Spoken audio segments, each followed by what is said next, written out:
Okay, so if you'll remember from before the break, oh so very long ago, we were looking at expanding binomials, and we did that with, I showed you a couple different strategies, so it's up to you which one helps you understand it best.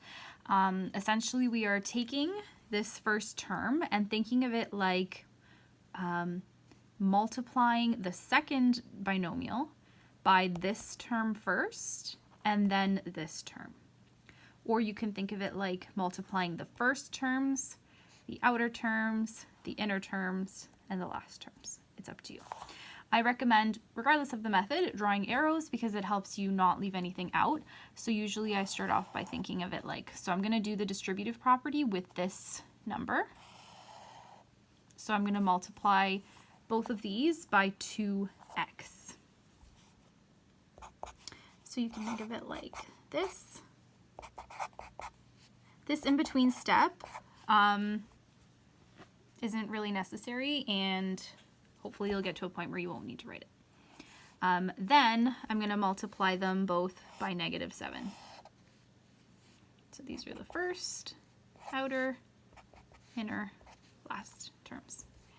-7 and then 5x plus 4. So when I multiply 2x times 5x, that gives me 10x squared. So the coefficients are multiplying to give us 10, and then the variables are multiplying. This is x to the power of 1, x to the power of 1. We add the exponents. 2x times 4 gives us 8x. And then over here, -7, remember this is a negative sign in front of it, -7 times 5x gives us -35x, because negative times positive is negative. And then -7 times 4 gives us -28. There's no x there. I have two like terms right here, so I'm going to add them. And that gives us -27x minus 28. And that's our final answer.